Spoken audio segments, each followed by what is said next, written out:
Investigating and reviewing events from decades ago is extremely complex, where evidence is often lost, contaminated, or diminished over time.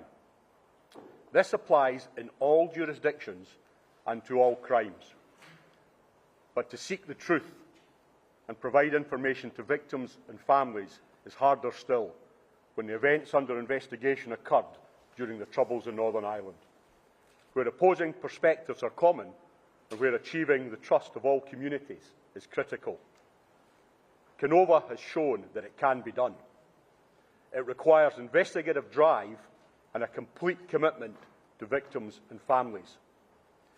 9 years after being established, this final report captures the experience of Kenova and the issues that have arisen as we pursued evidence and answers. I have been the officer in overall command for the last 2 years, and it is a privilege to submit this final report. However, the greatest privilege that I have had has been the opportunity to meet and listen to victims and families from the Troubles, who consistently demonstrate dignity and grace in the face of appalling suffering from brutal terrorism, at times compounded by state failures to act legitimately or with empathy and care.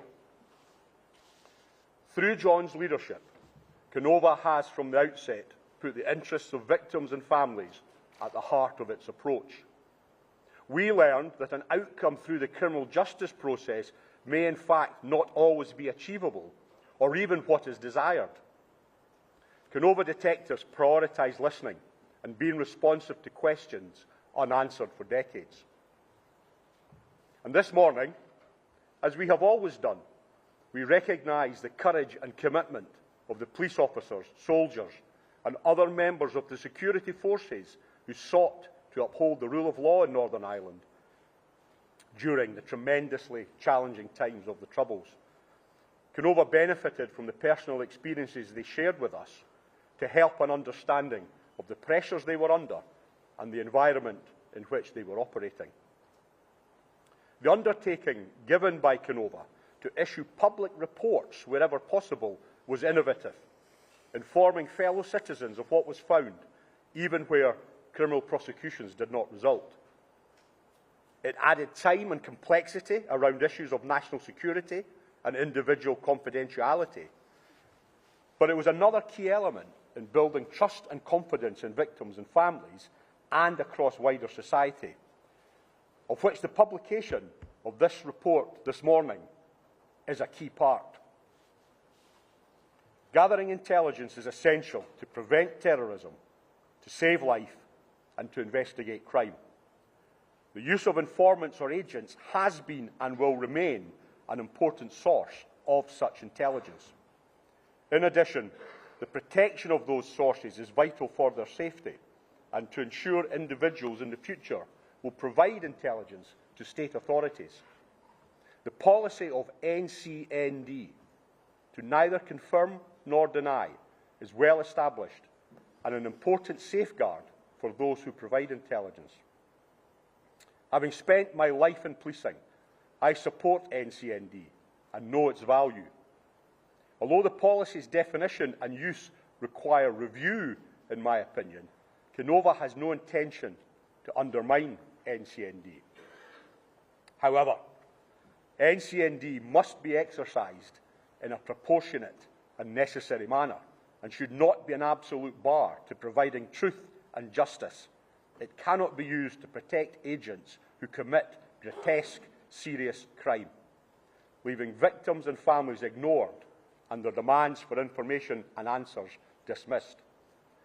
As this final report makes clear, we in Kenova believe there is a compelling ethical case for the UK Government to derogate from the NCND policy regarding the agent Stakeknife's identity.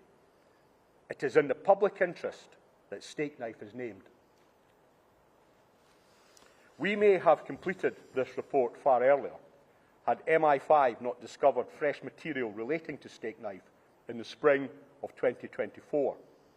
These revelations, which continued over a number of months during 2024, were extremely disappointing, given that the investigation into Stakeknife had been completed and decisions not to prosecute already taken by the Public Prosecution Service for Northern Ireland. The circumstances regarding the new MI5 material are set out fully in this final report. This morning, I would reiterate how shocked we were within Kenova to learn of this new material, and how desperately disappointed we were to then explain to victims and families that we had not, in fact, received all relevant material, despite past assurances. The new material revealed that MI5 had greater and earlier knowledge of Stakeknife than we had previously been told.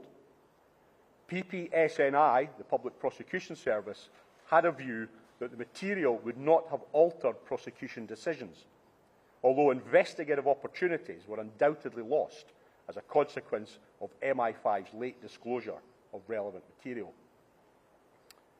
But the very fact that material owned and held by MI5 was not timorously disclosed understandably undermined the confidence of communities that state authorities had cooperated fully with Kenova. The Director General of MI5 shared this concern, and he therefore committed resources to establish and disclose all the material it held.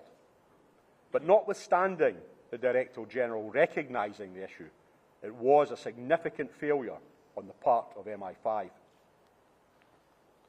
Once Kenova had become established, it quickly and rightly built a reputation for integrity and investigative excellence. Accordingly, Kenova was subsequently tasked by the PSNI to conduct additional independent investigations and reviews beyond its initial commission regarding the conduct of the agent Stakeknife.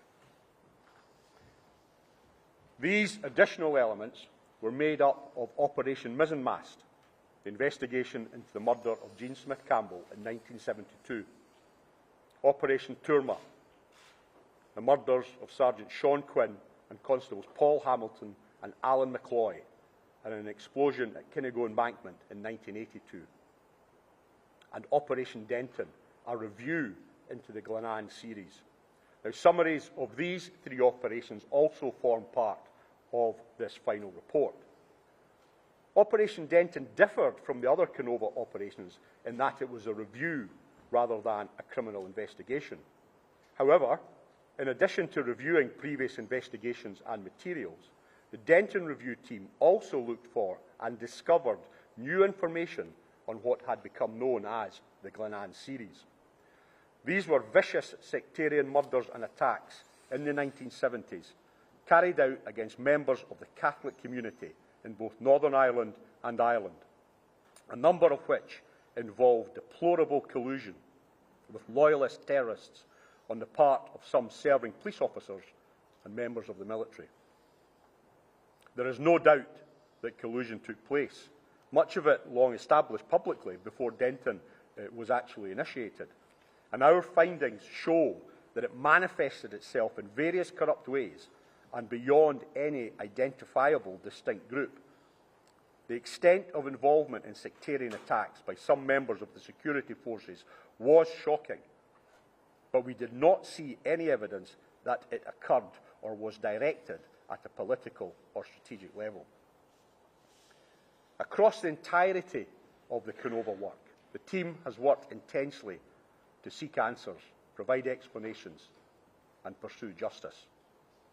At times, some of our findings did not align with what victims and families expected, often due to false narratives and theories being developed, at times understandably, due to a vacuum of information. However, our duty was to seek the truth relentlessly and then share as fully as we could with those who deserved to hear it and who had endured the traumatic attacks.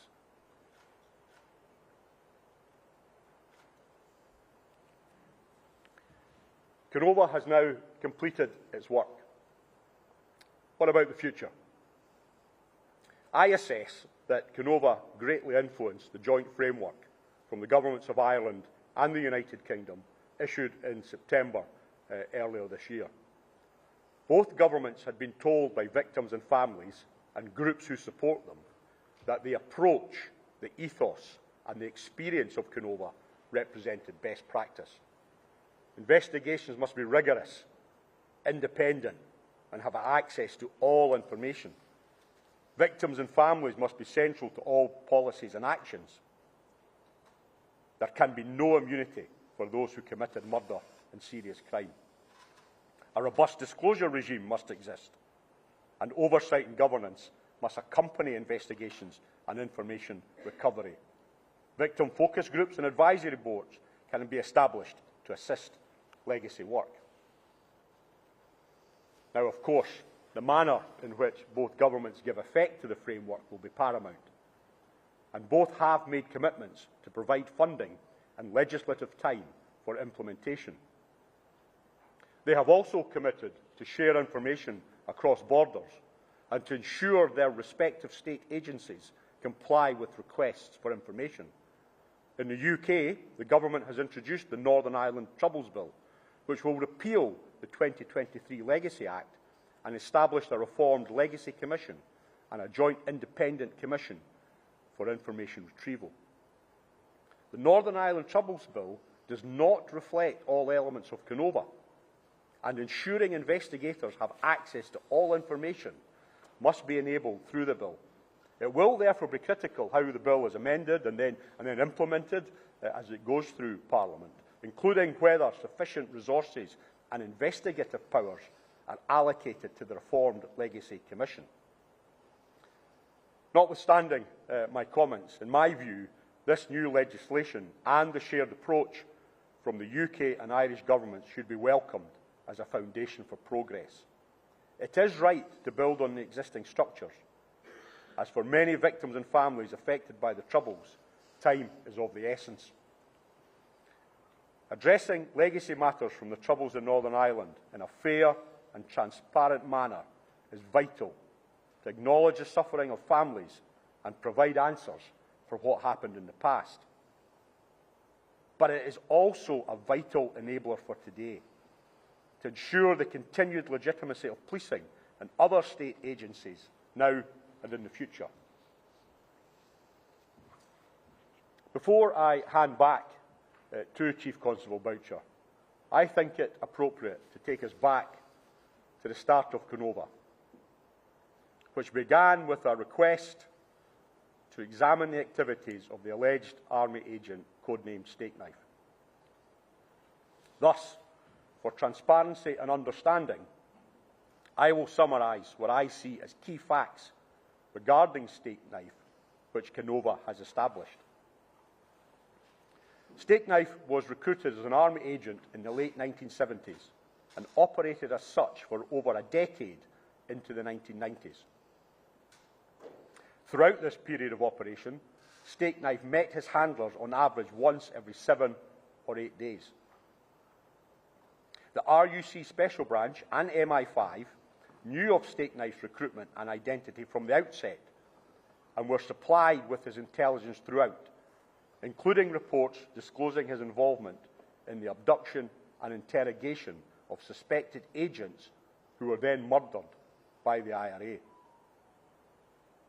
The further material disclosed by MI5 in 2025 covered almost the entirety of the period of Stakeknife's operation.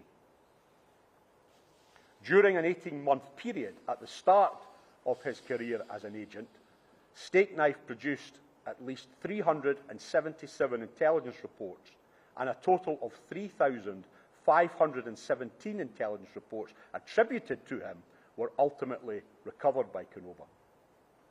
Further, in the period between the conclusion of the Stevens inquiry in the early 2000s and the commencement of Operation Kenova in 2016, the MOD destroyed original documents relating to Stakeknife, including, for example, and importantly, 2 files of contact forms which recorded meetings with his handlers.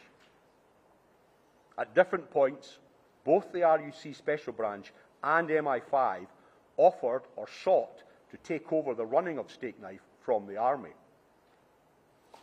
Following the recruitment of Stakeknife, the Army established a dedicated subunit known as the Rat Hole specifically to deal with Stakeknife's handling and intelligence. MI5 had a member of staff permanently located within the rat hole. A bespoke database known as Bog Rat 3970 and Osborne was established to process Stakeknife's intelligence, but no trace of that database remains. A number of Stakeknife's army handlers went on to work for MI5, including as Assistant Secretary Political and Deputy Assistant Secretary Political, supporting the Director and Coordinator of Intelligence, a role which was MI5's main representative in Northern Ireland and acted as the principal security advisor to the Secretary of State for Northern Ireland. MI5 was involved in tasking Stakeknife through his military handlers, and it received debriefs on all his intelligence and was involved in discussions about his role, importance and use. Furthermore, MI5 also supported his operation through the provision of specialist support. Stakeknife's army handlers routinely massaged his ego, for example, telling him that if he stopped reporting, quotes, the loss would be felt throughout the intelligence world, close quotes. The army also paid Stakeknife tens of thousands of pounds and helped him purchase a property. They discussed ways he could obscure the ownership of his assets so as to protect him against future potential legal claims. And they discussed the provision of a 5- or 6-figure sum to cover a pension or salary for Stakeknife. For a period towards the end of the 1980s, the Army temporarily stopped sharing Stakeknife's intelligence with the RUC because it suspected that the RUC has used it to identify someone suspected of murdering a police officer, and therefore this could have compromised Stakeknife's identity. Early attempts to resettle Stakeknife were unsuccessful, and he was eventually resettled in Great Britain in the mid-2000s in a detached property and a private motor vehicle.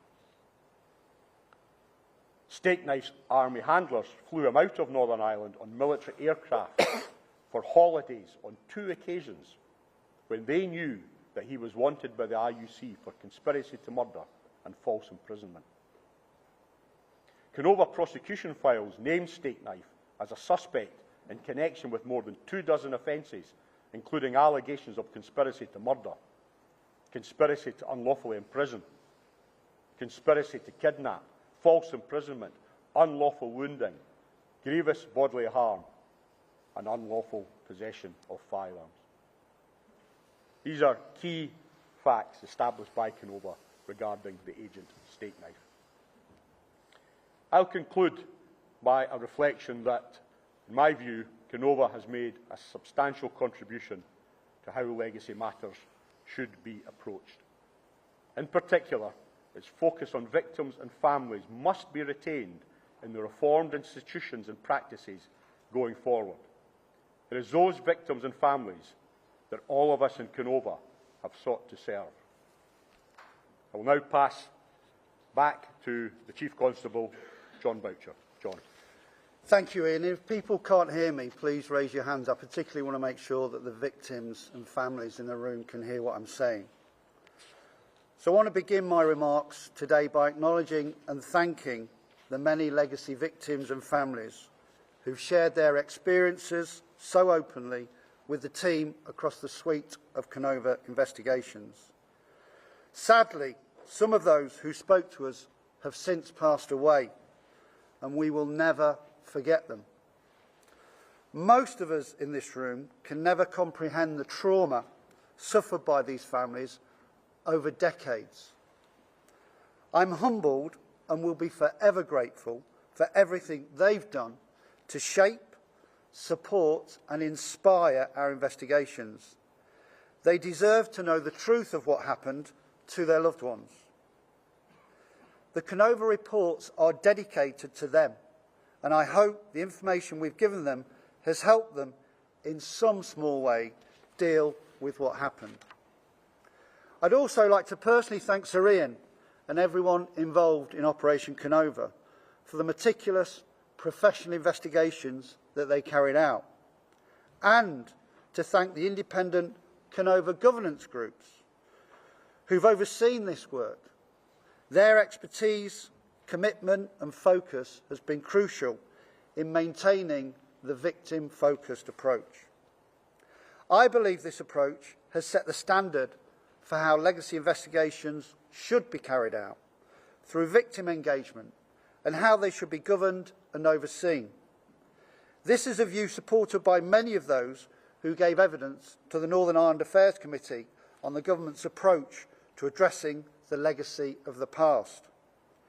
It's my sincere hope that Kenova serves as the blueprint for legacy investigations and the government's new legacy framework.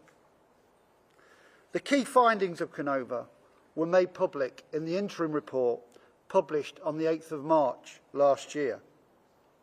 This was a deliberate decision to ensure that any new legacy legislation would not impact our ability to confirm what many legacy families had suspected for a long time about state involvement and non-intervention in the mistreatment, the torture and murder of people accused of being state agents during the Troubles.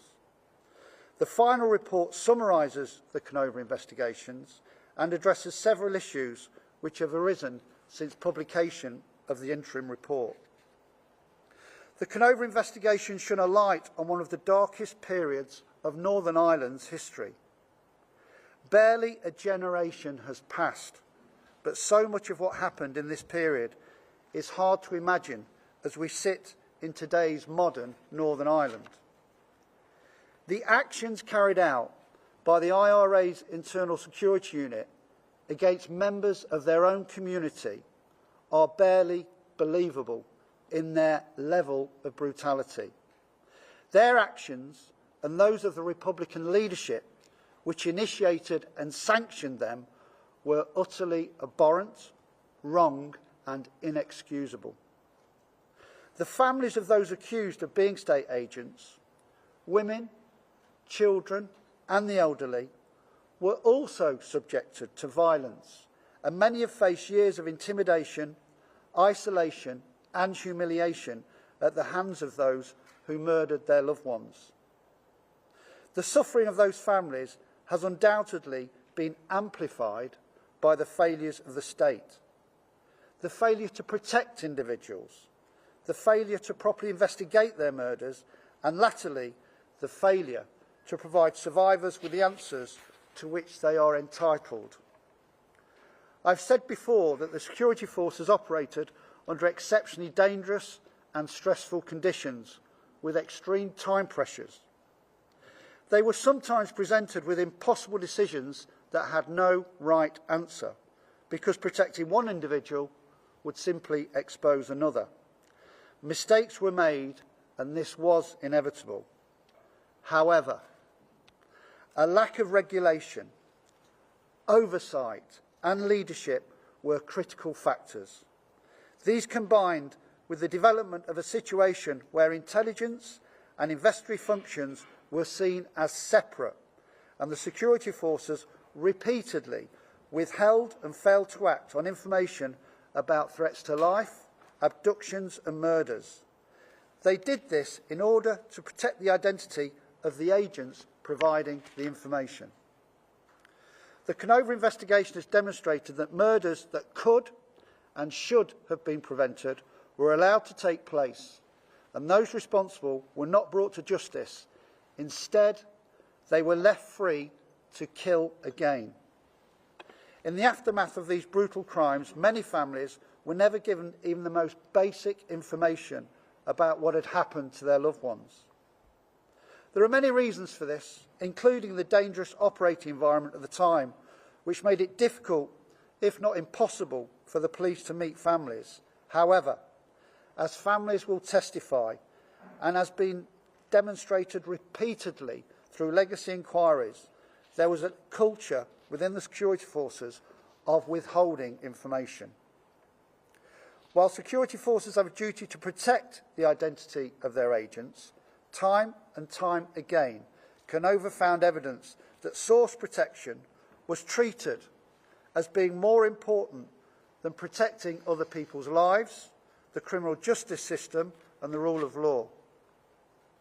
The army agent known as Stakeknife was central to the efforts of the security forces to gather intelligence about the IRA's internal security unit.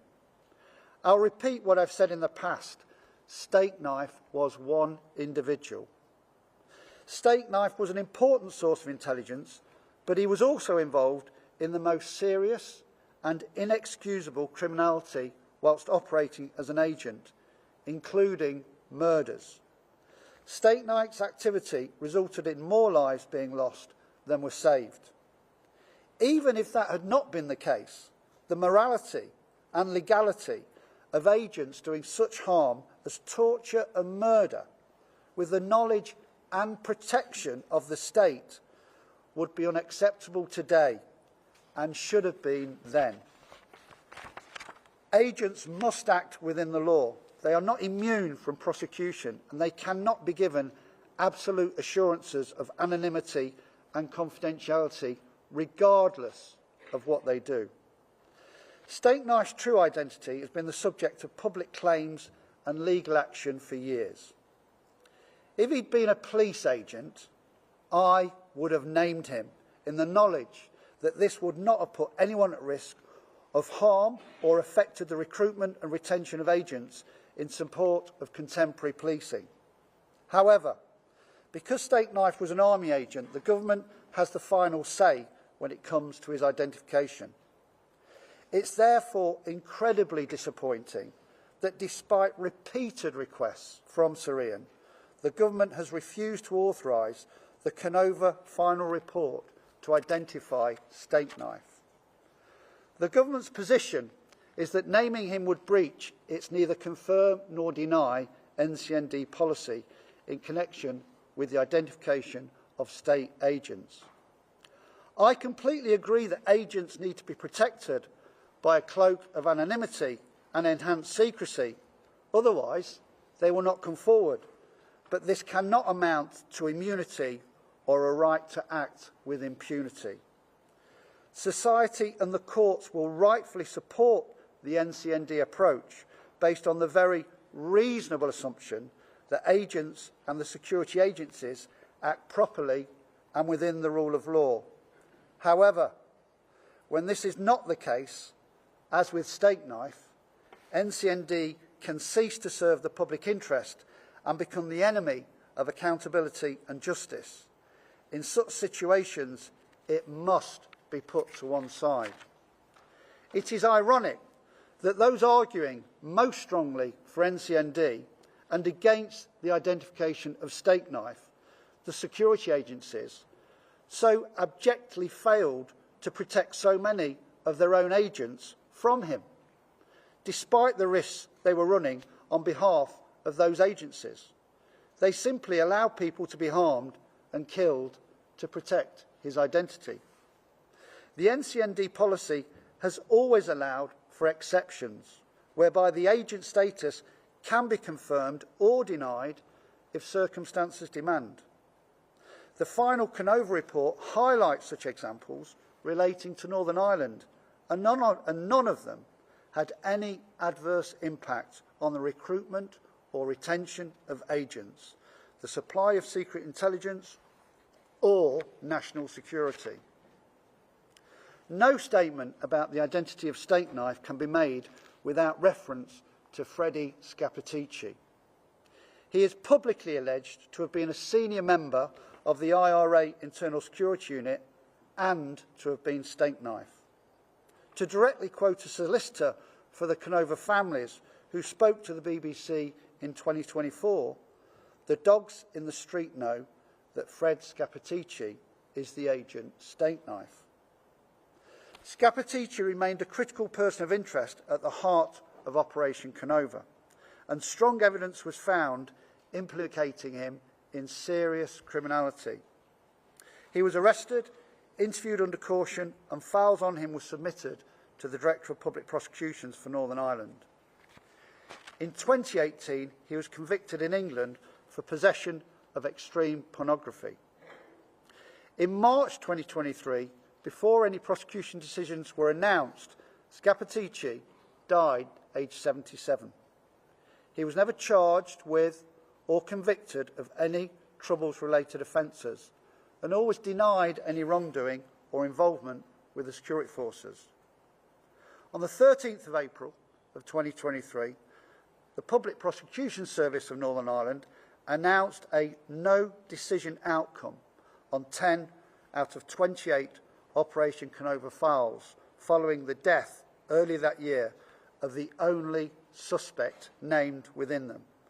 Frederick Scappaticci was that suspect.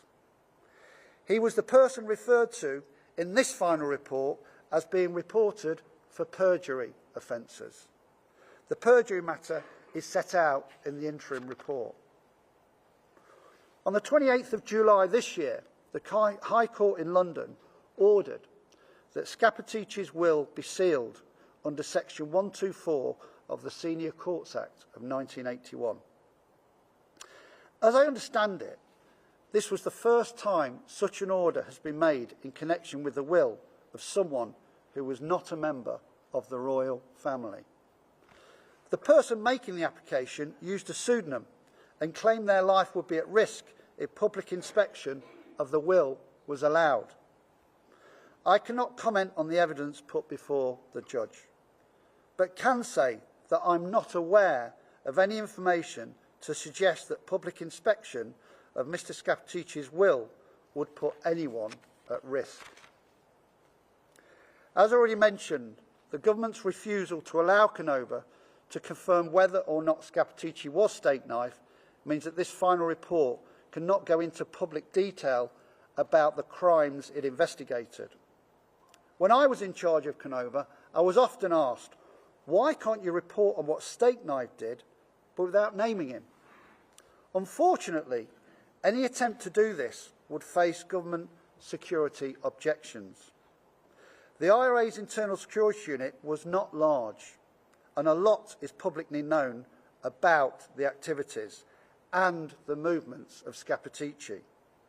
Any report connecting Stakeknife with particular dates, places or victims would quickly reveal whether or not he was Scappaticci.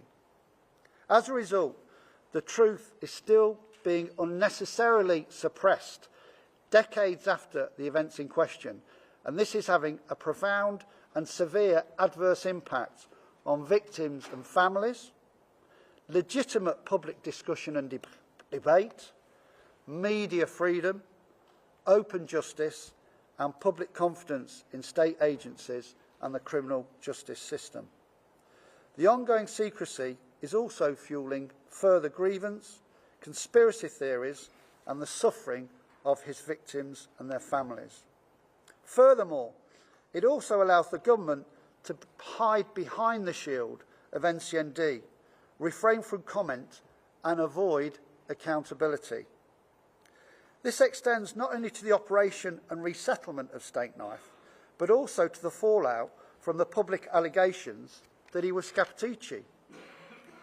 These allegations led to convictions being quashed, Scappaticci being resettled in England at great public expense, Scappaticci bringing applications for judicial review and an injunction on the basis he was not Stakeknife and was at risk of harm if discovered, and now the sealing of his will.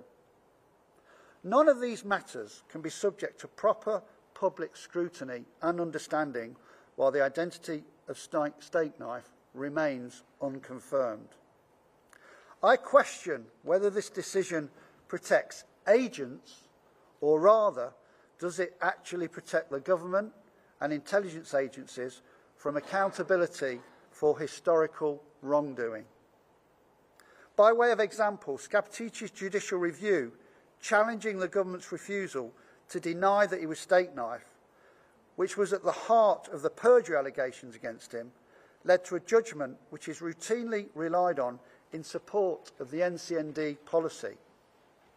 However, the Lord Chief Justice who gave that judgment and decided to hear the case after being secretly briefed as to the true identity of Stakeknife, and yet the government has never had to explain this.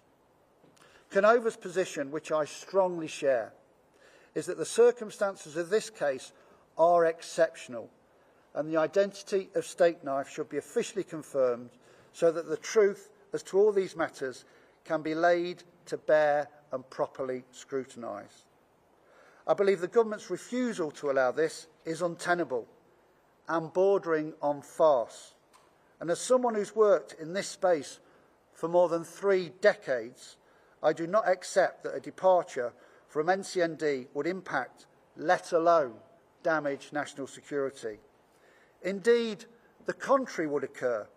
Naming him would lead to government scrutiny and accountability that would ultimately strengthen national security and lead to the better protection of agents. Like the accountability we've recently seen in the Hillsborough disaster, such holding to account must eventually happen. I think it's important to make clear that the official identification of Stakeknife would not put anyone in Northern Ireland at any risk of harm. The final report also sets out the impact of the late disclosure by MI5, 8 years after the investigation began and days after the initial Kenova report had been published, of additional relevant material relating to Stakeknife. This was deeply frustrating. It delayed the publication of this final report and undermined the confidence of families and stakeholders in the process. Trust, which the Kenova team had patiently built up and earned over years, was undoubtedly shaken, if not lost for some. The new material revealed that MI5 had greater and earlier knowledge of Stakeknife than had been previously disclosed. The organisation's role in running Stakeknife was far from peripheral, as had been claimed. While the DPP for Northern Ireland is of the view that the new material would not have altered his prosecution decisions on the Kenova files, investigative opportunities, as Sir Ian has explained, were undoubtedly lost. No new murders were uncovered, but incidents were detailed which could have been put to witnesses, generated new lines of inquiry, and perhaps formed the basis for submissions to the Director of Public Prosecutions for additional offences. We will never know the full impact of this late discovery. This episode undoubtedly represents a serious organisational failure on the part of MI5. I have significant concerns that the enduring influence of MI5 on legacy matters and its approach to NCND will undermine the trust and confidence of families and others seeking the truth in the willingness and ability of the security forces to provide them with the answers that they deserve. Without this, any new legacy arrangements will not succeed. There is a further risk that the government appears to be listening most intently to those who've done the most to frustrate legacy investigations. The new legacy framework sets out that organisations holding legacy material will be responsible for classifying documents and deciding what is relevant. That is wrong. A key lesson from Kenova, as set out in its second recommendation, is that the obligation to disclose must be unqualified. I believe the decision on relevance must sit with the new Legacy Commission. Only the legacy investigator will be in a position to properly decide on the relevance of material. As the Chief Constable of the Police Service of Northern Ireland, I'm determined that all information, including all sensitive information relevant to Troubles-related cases, will be disclosed to the new Legacy Commission. There is a very real policing cost to legacy that goes beyond the £24 million of a bill that it brings to the PSNI each year. It's clear that the failure to satisfactorily address the legacy of the past is a significant factor undermining community support for policing. Perceptions about our role in legacy represent an ongoing barrier to attracting increased numbers of officers from a Catholic background. Legacy must be addressed in a way that has the support and confidence of victims and every community. Today's report contains summaries of other legacy investigations and reviews undertaken by the Kenova team, Operations Mizzenmast, Terma and Denton. I'm limited in what I can say publicly at this stage on each of these. Out of respect of the views of the Jean Smith Campbell family, I do not intend to discuss Operation Mizzenmast here. Operation Terma, the investigation of the murder of Sergeant Sean Quinn and Constables Paul Hamilton and Alan McCloy, is subject to ongoing criminal proceedings. Operation Denton, an independent review of a series of sectarian gun and bomb attacks committed by loyalists between 1972 and 1978. Those responsible included members of the security forces. They were referred to as the Glenanne Gang. The full Denton report will be published in due course, but I want to draw out of its conclusions some of the significant public matters of interest. A number of the incidents within the Glenanne Gang series involved members of the security forces who were arrested and convicted of serious terrorist offences. Loyalists were provided with intelligence by corrupt members of the security forces. There is clear evidence of collusion with the UVF by state actors. However, the review found no evidence that the RUC was involved or complicit with the activities of extremists or terrorists at a corporate or organisational level.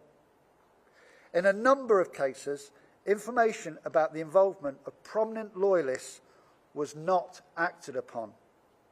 Whilst there was clear collusion between loyalist terrorists and some members of the UDR and RUC, the review has not discovered any material which indicates that the security forces systematically collaborated with prolific offenders, or that any individual or group were organisationally protected by the security forces.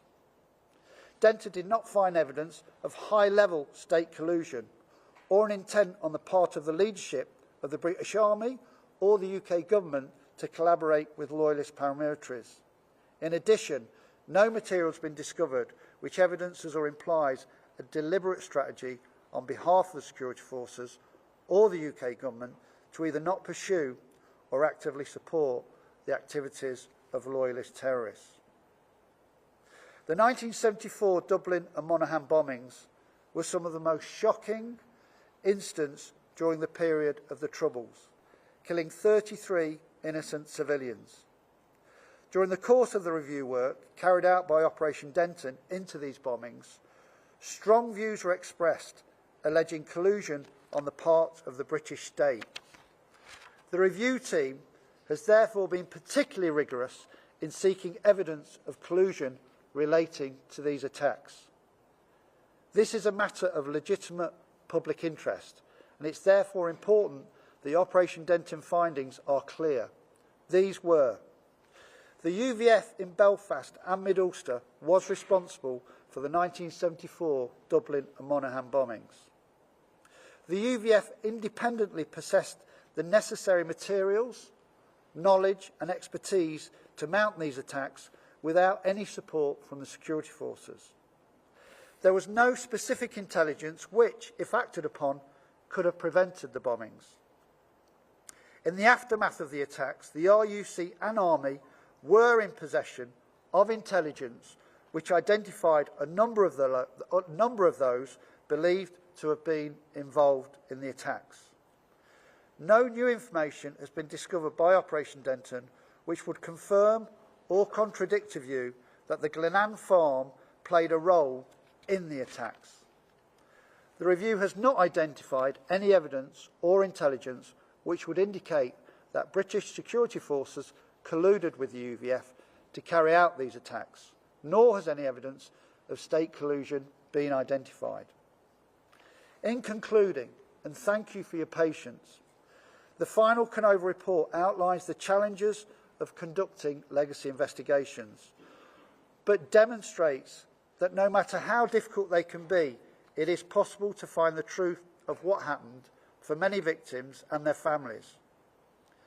Many victims have remarked to me that Kenova has, I quote, changed the landscape of legacy.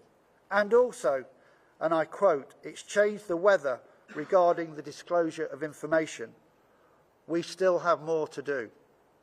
I hope that the information provided to victims and families and the approach taken has helped these remarkable people.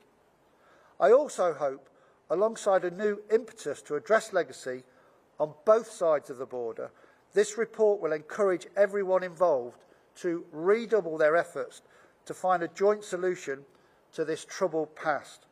We owe this to all of the families that have suffered during the Troubles. As Chief Constable of the Police Service of Northern Ireland, I promise I will continue to play my part. Thank you. And I think we're now going to take questions.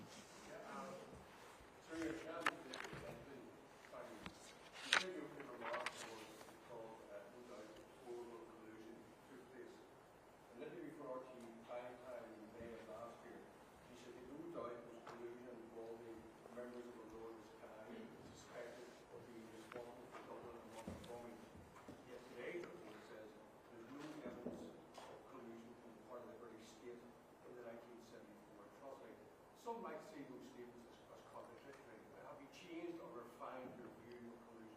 No, not at all. My comments at the time related to the overarching Operation Denton, that collusion was well established, that it was undeniable it occurred.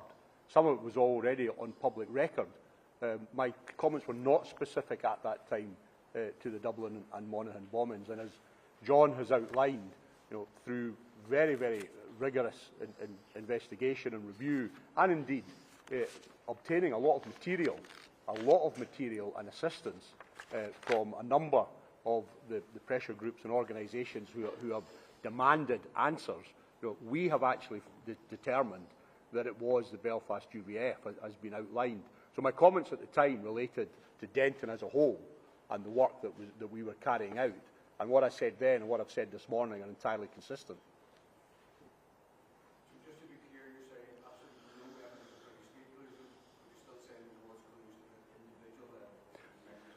We haven't seen any evidence of collusion in regard to the Dublin and Monaghan attacks, but I also outlined in the final report that we do recognise there are quite significant gaps in the intelligence picture in regard to time and in regard to specific incidents such as the bombs and where they were made and who was responsible for that.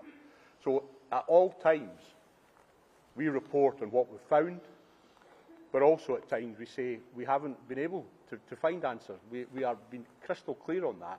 And again, throughout this report, not just in Denton, I think the fact that the gaps that have existed and the lack of information has been problematic.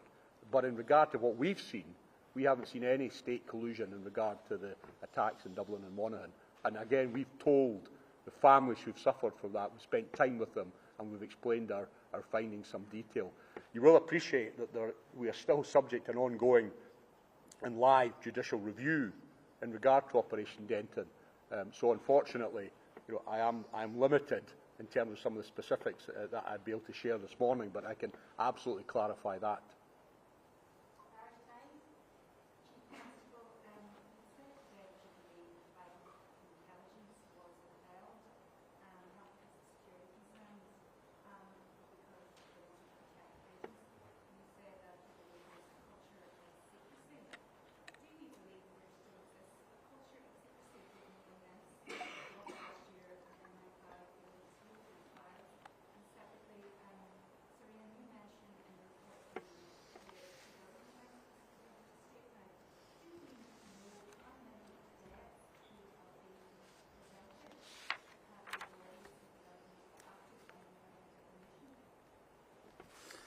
If I go first on the culture of secrecy, I think that's something that we don't turn around overnight. Because of people in this room and the families that I've met, and the education I've had about the awareness that they've not been given even uncontroversial information, has helped me in the decisions I'm taking as Chief Constable to change that. But I need a shared endeavour, and the very nature of the fact that the government have decided still not to name Stakeknife, I think reflects that we still have some distance to go. But we will continue to knock on the door. We will continue to challenge this and set out the common sense approach here. Within my own organisation, we have changed our approach to matters of disclosure. We're about to publish a public interest immunity policy, which will set out how we deal with sensitive information. That hasn't been done before. And all of that, and the changes that we've been making, some of the descriptions I made in my concluding remarks about how families now feel, is because we've been listening to their experiences. So are we where I want us to be yet? No, we're not.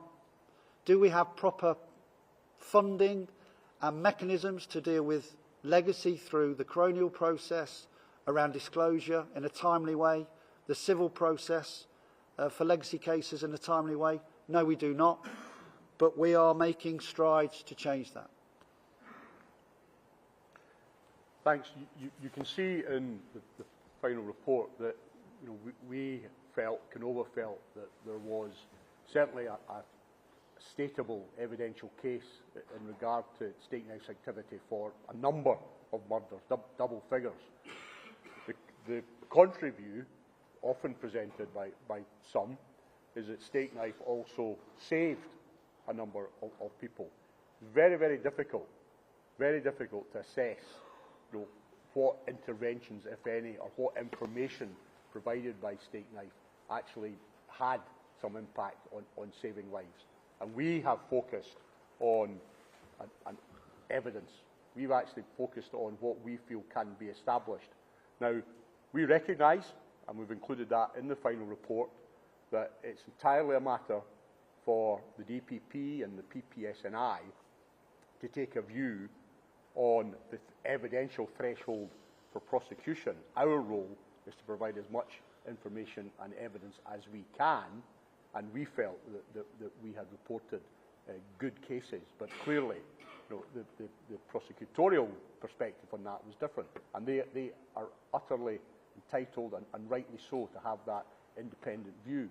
So an assessment on either deaths that could have been prevented had information been received, or those who at times advocate that Stakeknife was of value, an assessment of the number of deaths that Stakeknife may have been prevented is almost impossible to carry out with any level of rigour that I could publicly speak to. And again, I know that must be deeply frustrating, but we can report on matters that we feel we can tie deaths and murders and grotesque serious criminality that we consider Stakeknife was involved in.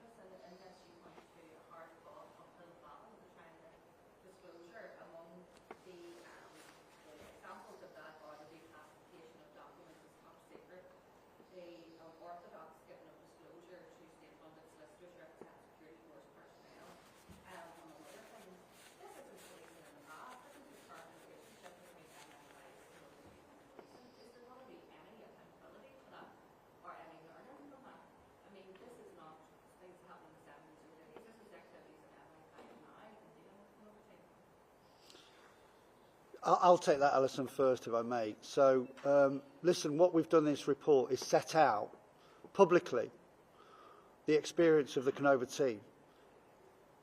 In the original or the interim Kenova report, I also set out the experiences of others conducting legacy investigations, such as Lord Stevens, the Corey inquiry, the Smithick review, and indeed the experiences of those who are running the HEP. This has been a widespread challenge in getting information. There is a remaining challenge with MI5 and their approach, I believe, in Northern Ireland to legacy. And this report is part of making the case to change that and to call it out. And I absolutely agree with you about the accountability challenge. I welcome scrutiny, independent scrutiny. I say sunlight is the best disinfectant. How can we actually make sure we've learned the lessons of the past if we hide the issues that occurred behind some high stone wall. So the challenges have continued. I'm hoping that these reports, the commentary that will come from today, will all be part of getting to a position where things actually change, and they do need to change, because this is impacting trust and confidence in policing today because of decisions made in Whitehall, and that is not acceptable.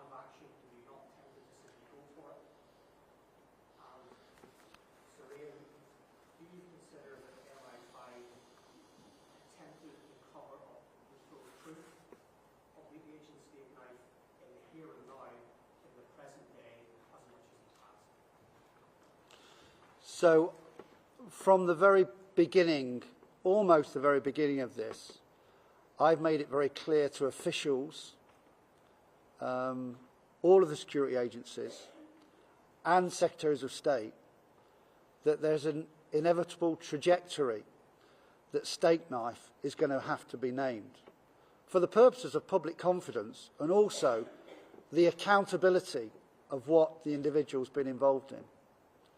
I will continue to do that, and I've set out today in my remarks the correct and accurate position of the Kenova investigation. I have made personal representations to the Secretary of State about this, and I know he released a statement in advance of the publication of the report.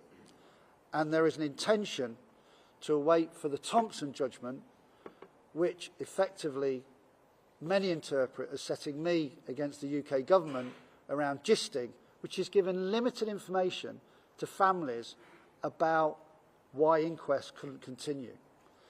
So let's hope that when that judgment comes out, and with the outworkings of Sir Ian's report and the commentary that will come from it, that they all may seek to change the mind of the Secretary of State and Government about the naming of Stakeknife. Because in my view, it's doing far more harm on every level, on every interpretation, than it is doing any good that is assessed by those in the intelligence agencies who insist on it remaining in place. It is becoming pantomime, and it needs to be dealt with. And I will not give up on this, and I'm sure the families will not give up on this. So please be assured, I always do what I believe is right. I'm respecting, by the way, the due process that it should be for the Ministry of Defence and the Secretary of State to agree that Stakeknife can be identified. That's the sort of due process, by the way, that lots of these agents who were killed probably expected those cases to be investigated, and they were not, or for information to be passed that would have stopped them from coming to harm or being killed, but it was not. So there's a real irony in all of this, and I just hope, somebody at the beginning of this press conference said they couldn't hear me. Well, I really hope people in Westminster can hear me. In regard to MI5, at an organisational level, no, I don't think that is the case. I spoke personally. Both John and I actually had a one-to-one, the two of us, with the Director General, 2-to-1, whenever this material arose. And I have no doubt that he was aghast, embarrassed, and took the matter extremely seriously. And again, I think whenever it came to light, he then did allocate resources to ensure that the material was revealed. Do I have reservations about some operatives within MI5 who culturally, as John's already alluded to, would not like the light to be shone, would not like that level of scrutiny? Yes, I do. And that's why we've narrated some of the problems and obstacles that arose. That was human behaviour within MI5. But MI5, I think, is clearly, using that cliche, on a journey in terms of accountability. The visibility, the public visibility of the Director General is night and day from when John and I started our careers. I think the public expectation around state bodies to be accountable, to answer to the public who we serve, and ultimately, in my view, whom we take our legitimacy from, and that would include MI5 as it does policing, there has to be that level of accountability. So at an organisational level from leadership, no, there wasn't and isn't an obstacle to that. Are there issues within the service because the people are protecting the past, perhaps through some misguided loyalty to previous colleagues or to some sense that they were always doing the right thing? Yes, I think that did arise, and that gave us a number of the difficulties that are outlined in the report. And that's why we've been as candid as we have. But I do think that the current Director General recognised that, and again, he knows that the level of accountability and scrutiny isn't going to diminish, it's only going to increase.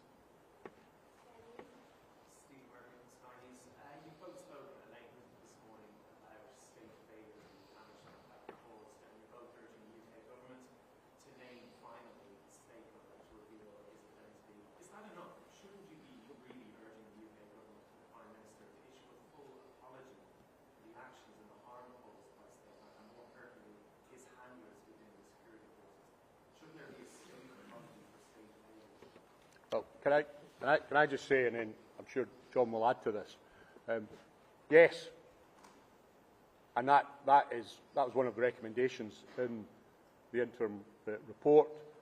I update on that, and that it hasn't progressed. There's been various reasons for that, and levels of delay, or some might say procrastination, but absolutely. We haven't specifically mentioned that in our opening remarks this morning, but we absolutely feel there should be an apology, just exactly as you outlined. Can you see it progressing now that finally this report has been issued? Are you working here to can you see your strong issues that are right? I'll speak from. I hope so. That's why we are speaking and with such candour. As I said at the outset, neither John nor I are constitutional vandals. We're not here to throw the UK Constitution or key agencies, under a bus, to use a current phrase. We respect that. We're part of that. We're part of that infrastructure of British policing over many, many years. But we think, in terms of legitimacy, and John alluded to the Hillsborough report, that it's important to recognise when mistakes have been made, when there's been malfeasance. Because how can you gain confidence to go forward and improve matters? So that was one of the essential recommendations that was included in John's interim report, and it hasn't progressed, but it should. John? So I have a very strong position that should happen. I was very clear in March last year, and the response from previous Secretary of State was because of ongoing legal matters that couldn't happen. Well, I'm afraid I think that's utter nonsense. When you've had previous apologies, David Cameron's comes to mind with regards to Blue Sunday, there was ongoing legal matters. We all know there's always ongoing legal matters. This is Northern Ireland. Just do the right thing. Do the right thing. It will assist incredibly with efforts that the government have to deal with legacy in the future. If they could accept the recommendations in the report, apologise where an apology is justified, and here it is justified, and identify the agent's Stakeknife. These are basic things, and there's lots of warm words about commitment to legacy and legacy families. Well, those warm words have to stand up to actions, and that's what I think both Sir Ian and I are asking for today.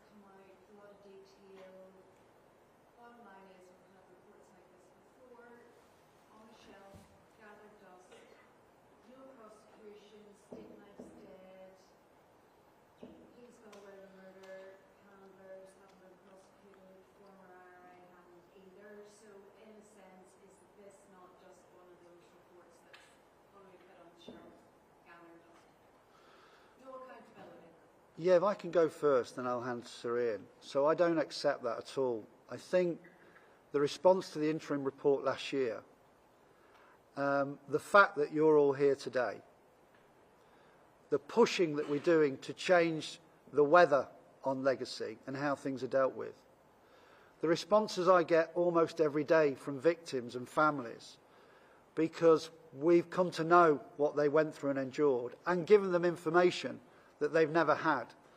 And I think we're talking probably in the region of 220 families who lost loved ones, never mind other serious offences of people who were badly injured or tortured. I don't accept that at all. I think this report is probably incredibly frustrating to the protectionists. The approach of Kenova is probably incredibly frustrating to government lawyers who are trying to stop disclosure, not increase it. So Ian used the word journey. Nothing's going to happen overnight, but I genuinely believe we've given a number of these victims a voice. We've applied the law as it should be applied, as it would be applied in London or Edinburgh or Cardiff. It should apply the same way in Belfast and in Northern Ireland. And I think we are making headway with regards to how legacy is dealt with. And I genuinely believe, although the bill that created the ICRIR was not a bill that I supported, it begrudgingly had to accept some of the frameworks that Kenova put in place. And the latest primary legislation is again progress towards an Operation Kenova type model. Still not there, but it's progress. So we have prosecutions because there's 3 bereaved police officers' families probably watching this who'll be shouting at the screen. Well, we can't prosecute a dead man. Well, we can't prosecute a dead man. And if you look at the report, the information in the report is considerable about the material that was given to the Public Prosecution Service. It's probably... You're talking about the destruction of the report, the informant reports then? No, sorry. I'm talking about the information that was provided to the Public Prosecution Service in the Kenova final report, sets out the material, the information that was given to the Public Prosecution Service. Our job isn't to make the decision around prosecutions, that sits elsewhere. Our job is to investigate these cases. And many victims came to us with information they'd never given before because of the trust that was galvanised by the team. It's been an incredibly positive experience for the victims, I'm aware of that. But of course, some wanted prosecutions. You shouldn't look at legacy simply through the prism of prosecutions. And I'll always understand and answer questions that challenge the value of legacy. We have to sort legacy.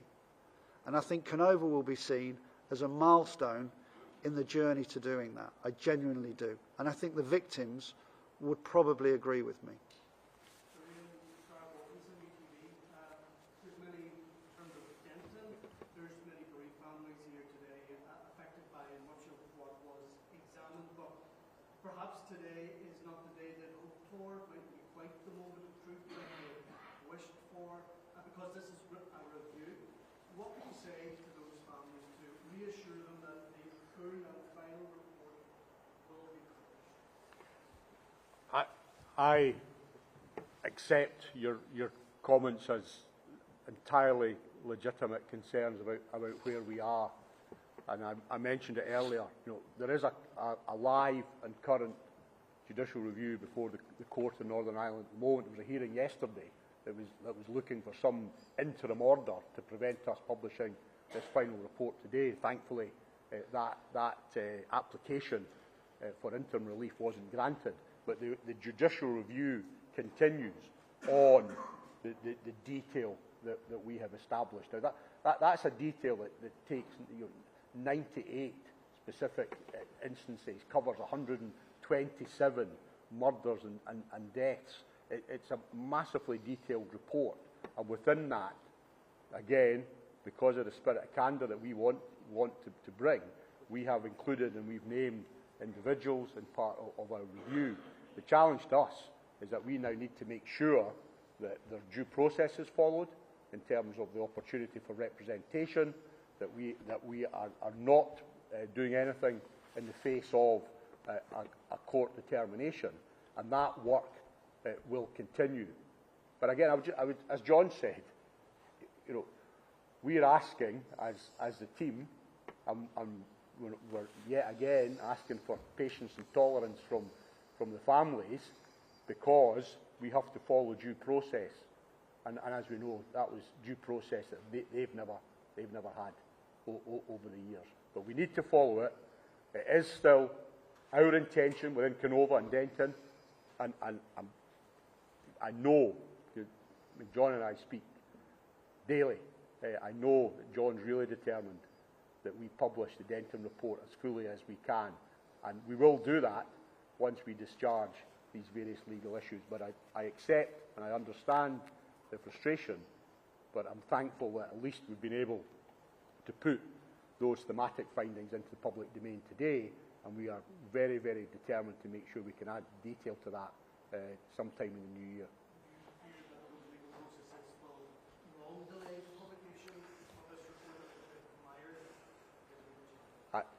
I can't give you an assessment on that. You know, John alluded to earlier that it's a very, I would say, particularly litigious jurisdiction, often for legitimate reasons of the past. You know, the forensic nature of the legal profession is very high. So, what comes from these challenges, I don't think it would be right for me to make any prediction. But we are determined, because you know, John said it earlier, we want to do the right thing, and the right thing is to tell victims what happened. MI5 clearly trying to restrict this investigation. What does that tell us about their loyalties and how they currently operate? So listen, I'm a huge advocate for our intelligence agencies. For me, they've got a blind spot in Northern Ireland with regards to legacy. Legislation, the legal frameworks for dealing with agents we now call CHIS, covert human intelligence sources, the accountability of policing have all changed significantly over recent years. I'm afraid those changes haven't occurred with regards to the approach to legacy by those agencies. But I'm hoping that with this report, with the information that we've provided, calling out the issues that we've experienced, all of that will help us move towards a position where the same accountability, transparency and openness can occur. I'm a huge advocate for protecting national security, but it has to be based on justification.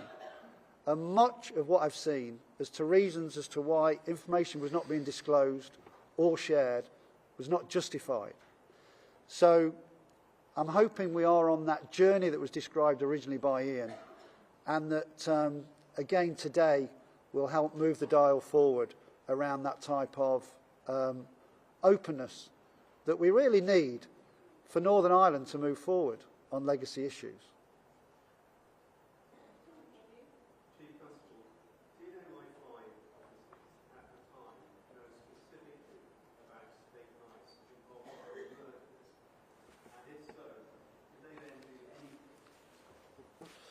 So, in the report, you will see with the additional information, and I'll bring Sir Ian in, that was disclosed after the interim report. They were embedded with the Force Research Unit who handled the agent Stakeknife. So, I can't give you an example of individual MI5 officers who clearly knew about specific murders, but they were embedded with the FRU. And because of the nature of what Stakeknife was doing, I think it would have been clear and obvious with regards to his criminal activity. And there's not a lot more, I don't think, I can say about that. Ian? Did they do anything to stop if they were fully aware of what he was doing? So I've not seen anything that shows that the activities of the agent Stakeknife, that people were seeking to stop what he was doing. I haven't seen anything to suggest that. Our assessment and the new material absolutely underlined this, that MI5 knew what the FRU knew, that their knowledge was greater and earlier than had initially been disclosed to us.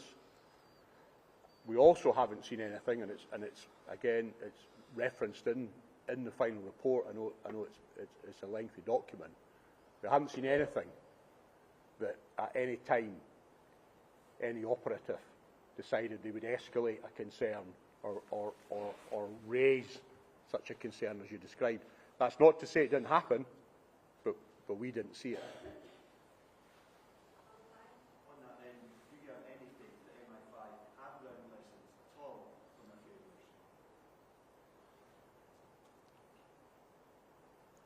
So, listen, I have a real concern about the approach to Northern Ireland, for this place to move forward, for the government's intentions, which I think are honest intentions to deal with legacy.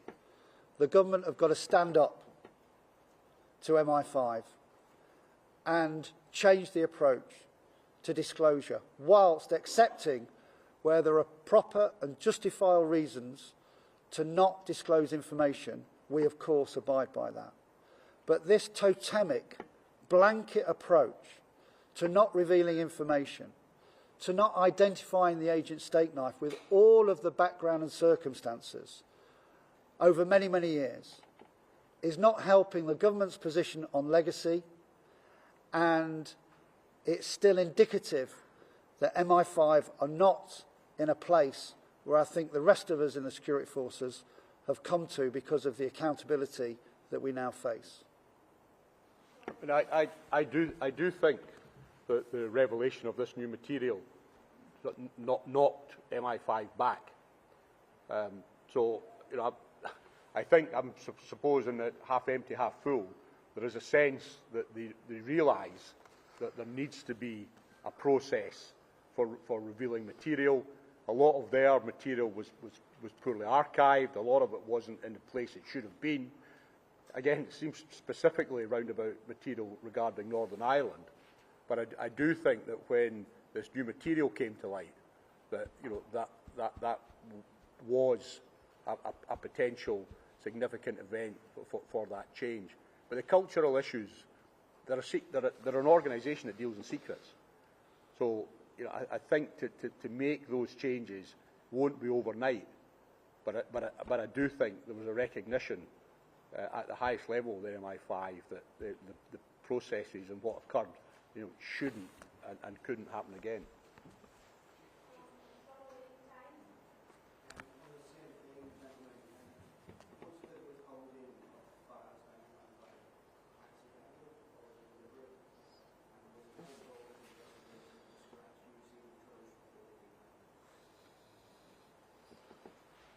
We have no evidence or grounds to suggest that it was material was deliberately held back. We have got grounds, and we outline them, to show that there was a reluctance on the part of some operatives to cooperate and to support Kenova. There's absolutely no doubt about that. But we haven't seen anything, and as Helen Ball outlines in her review, she has carried out a review into the circumstances, and she hasn't found anything that would indicate that level of malice or as you say, a deliberate holdback.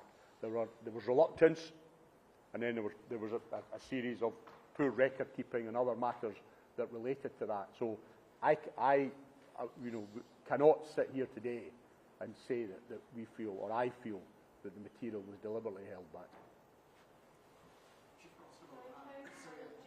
Just in your own words, what you have read, what sort of person was Stakeknife? And then secondly, what would your message be to the families that are here?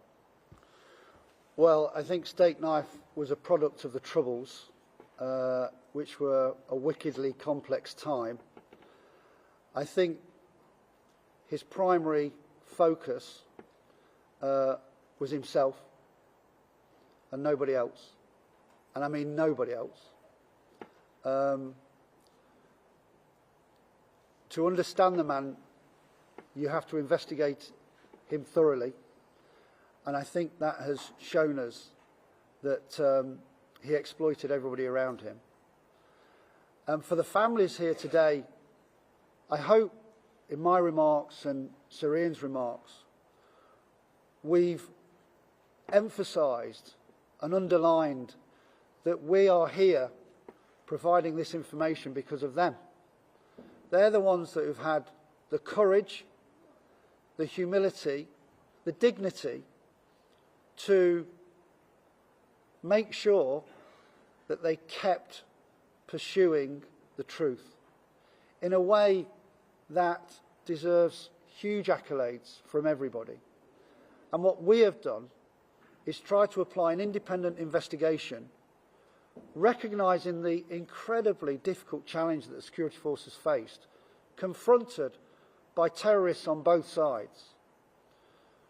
And because at the time a lot of those investigations could not be conducted properly, very obvious examples of that are, with regards to the nationalist community, for many of them, they couldn't speak to the police, because if they did speak to the police, the consequences could be fatal. The volume of the number of offences that occurred during this period, no organisation in any country could have dealt with. And then there's the reality of that threat where police officers and police investigations could not occur as they occurred today.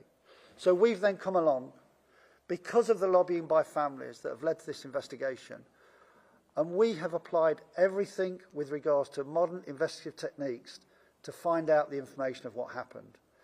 And we can't find out all the answers, but I hope they realise that there's been an honest endeavour to do everything we can to get them the answers they deserve. And I know from many of the families, they have received the answers to the questions that they have had for many, many years. But for others, the answers have not been provided either in recent years by Kenova or today. But we will strive to continue, if the information is there, to make sure that it's given to them, because they've got a legal and a moral right to it. Chief Constable and Sir Ian, you both have issued your opinions on how legacy should be pursued. You talked earlier, Chief Constable, just there now about aspects of ICIR that you support and wanting more and wanting reforms. But surely this isn't your role. Those are highly political decisions. Governments have been dealing with a widespread feeling in Westminster that legacy has turned against the security forces and that terrorists are not facing examinations. I'm just wondering why you are so much of this conference straying into your views as to how legacy should be handled. Well, the first thing I'd say there is, as a journalist, you ask us our opinion and we give you our view. And it's based on years of conducting this investigation. And you allude in a way about criticism of the security forces. I'm very alive, as people in this room know, to the huge sacrifices that the security forces made to keep society safe during the Troubles. But where we got things wrong, where we did things that should not have been done, because of those sacrifices and the fact that overwhelmingly the security forces operated properly and well and sought to protect society, we don't cover up when we got things wrong. And the model for Kenova, which, by the way, has been examined and looked at by various bodies, including the Northern Ireland Affairs Committee, including the Northern Ireland Office. You're asking my views on how legacy should be conducted. I think it's entirely legitimate to say that this model provides a framework and it should be improved upon as to how legacy should be dealt with in the future. And that's a victim-centred approach, giving them as much information as we possibly can. I mean, I actually feel duty-bound to report on the experiences that Kenova have had to try to make the Legacy Commission as robust and effective as it can be. And that's for all sections of society and all individuals. And like John, you know, my regard and respect for people who are operating in the security services to uphold the rule of law during the Troubles is of the highest. And again, that's why I made those comments when I started this morning. Thank you.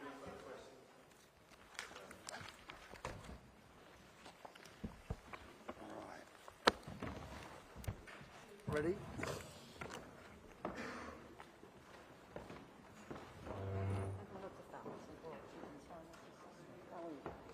Right. Yeah, I wanted to ask if you don't mind. I think this naming of state, it takes up such a lot of time of the content, and I think it's a smokescreen, it's a cover. Right. You take usually 45 years ago, almost, when he was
At least you're already well sitting ahead of time.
Okay, sorry about the delay. Thanks very much for coming. This is a press conference on behalf of the families of the Stakeknife victims.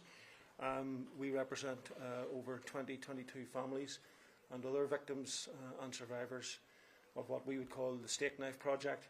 And we have a prepared statement which I think has been released to all media sources. So if I may just outline it to you. So, the publication of today's final Kenova report into what I would call the Stakeknife project marks the end of 7 years' work and over £40 million spent on an investigation by over 60 detectives. However, today is not the end of what at times has been a very fraught and anxiety-laden journey for the next of kin of those murdered by the Internal Security Unit of the IRA. They were murdered as suspect touts or informants. Today's Kenova report does not bookend things for these families. Rather, it points the way forward to getting more answers and opens up doors on many other unresolved issues, not the least of which is the one that is staring everyone in the face this afternoon, i.e., that is, the failure to name Fred Scapatisha as the agent Stakeknife. Well, I can cut to the chase right now and formally announce that Fred Scapatisha was the agent Stakeknife. In saying that, he wasn't the only Stakeknife in the drawer of Stakeknives. As originally somewhat discreetly alluded to in the interim Kenova report from March last year, there were other agents operating either inside the internal security unit or otherwise linked to it. Today's report brings additional confirmation of that. And I think it's important to record that the Kenova team have fought very, very hard to name Stakeknife, and we've seen evidence of that this morning. And that has been a fight in the face of the impenetrable state intelligence obstacle known as NCND, which is the concept, the policy of neither confirm nor deny when it comes to matters of state intelligence. I think it's important to observe that NCND is not enshrined in any piece of legislation. Rather, it is a government-driven policy which serves to protect matters of national security at all costs. And it's a matter of deep regret and frustration that we don't have a departure from that policy to allow the formal naming of Stakeknife. It's extremely insulting to the families who've invested so much time and faith and effort in the Kenova investigation. It's a slap in the face by the state at a time when there ought to be the most fulsome of apologies over what was a state-sponsored murder operation lasting 15 years from 1979 to 1994. Today's report provides us with additional ballast to support our ongoing High Court challenge to set aside NCND. The family and next of kin of para-ISU murder victim Anthony McKernan are in the later stages of a judicial review challenge to force a departure by the state on NCND. On the back of today's very strong commentary by the Chief Constable, Anne Serene Livingstone, we now call upon the Government to drop its incessant use of NCND to block tackle families from getting this confirmation. It's a disgrace that after all this time and so much money spent, that the Secretary of State and the Government are hell-bent on preventing this. It's both farcical and deeply insensitive to those families who've engaged, especially when, to quote from the report, the dogs in the street know exactly who Stakeknife is.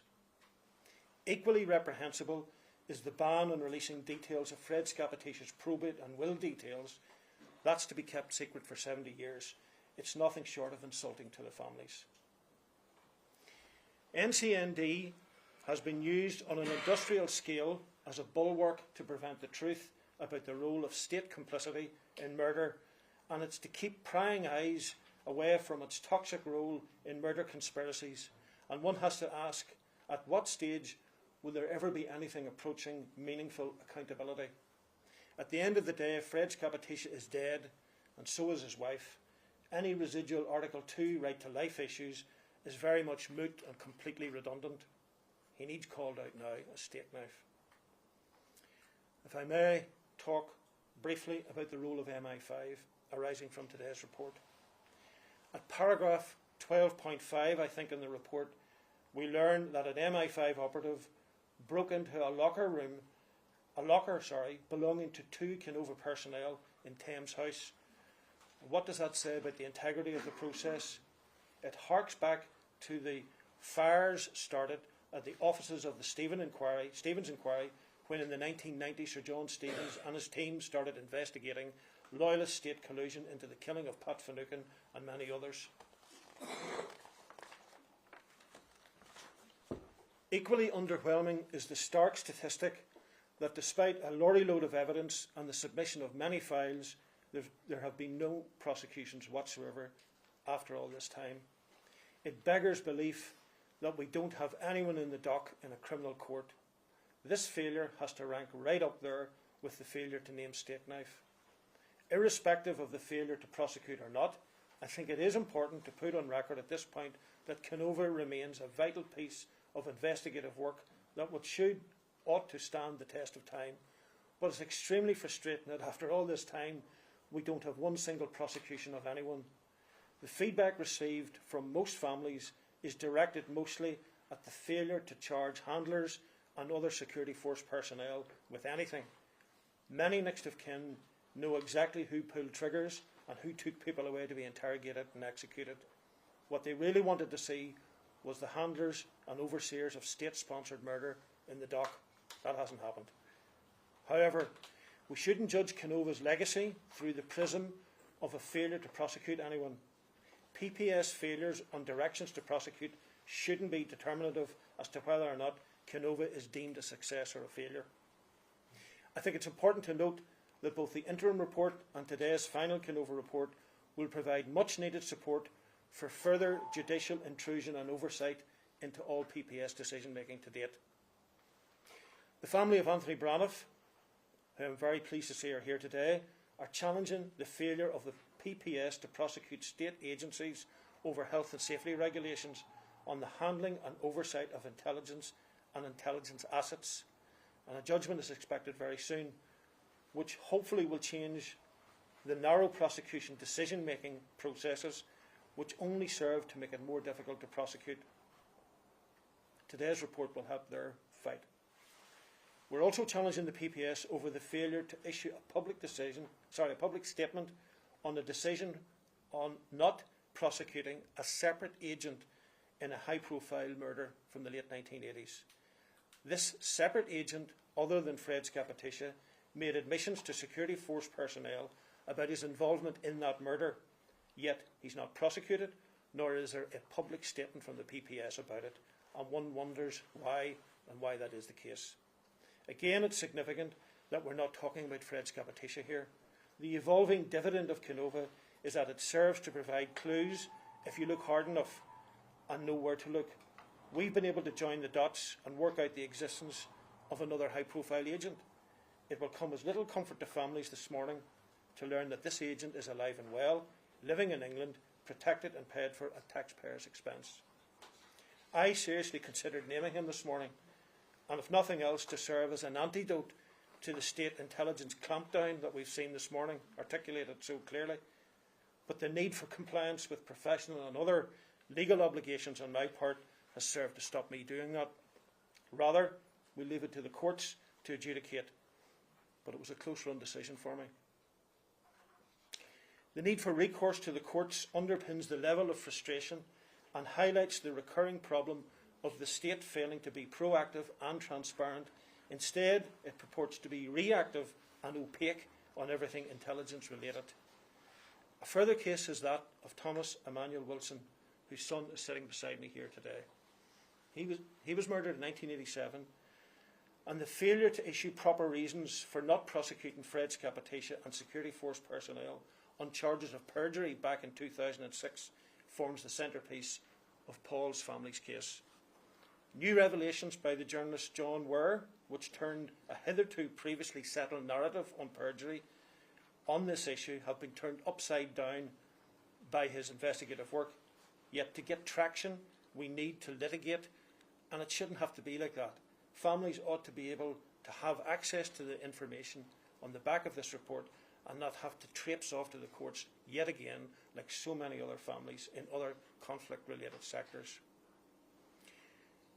The failure to prosecute Stakeknife over an incident in 1990 when a person called Sandy Lynch was detained in a house in 124 Carrigard Avenue is probably the most egregious example of prosecutorial somnolence. We've learned that Lynch presented as a potentially credible witness, which, when allied to other evidence, pointed to a strong basis to have him prosecuted for the very same offences that many others who were ultimately charged with and then acquitted on were dealt with through the courts. That never happened with Fred Scappatiscia, and a glorious opportunity was missed to have him done and put before the courts. And of course, as we know, it timed out. Freddie Scappatiscia died 2 years ago before those decisions could and should have been taken, and John Boucher has been very critical of the length of time it's taken to make those decisions. Families may indeed be forgiven for having a perception that the PPS are some sort of Praetorian Guard of MI5 state intelligence. It's a view that's hard to resist when you stand back and look at the systemic pattern of prosecutorial shutdown on nearly every single issue and strand of the Stakeknife saga. The courts have suggested to us that we should look at ICRIR as an option, but that really doesn't cut much ice when you see how the Secretary of State has vetoed NCND in the Stakeknife cases. What hope is there if the Chief Constable and the former Head of Police Scotland can't get NCD over the line, how can we then urge families to invest trust and confidence in an entity which is subject to the very same strictures on NCND departure as that highlighted this morning? It just doesn't make sense. For us, Kenova has opened up a Pandora's box on MI5 security service oversight and control over life and death during the conflict. Any suggestion of that entity existing as some sort of distant, honest broker in the labyrinthine world of intelligence and agent handling is well and truly consigned to history when you stand back and look at the legacy of Kenova. We can really see the ugly reality for what it is. To that end, when you look at the same systemic failings in the case of Brian Nelson, it's really a case of deja vu.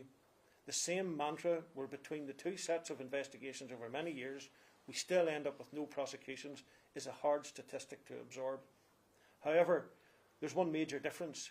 In Kenova, we now have a detailed report together with bespoke family reports, all imparting the sort of detail which was never in a million years going to be made available to this next of kin, these next of kin.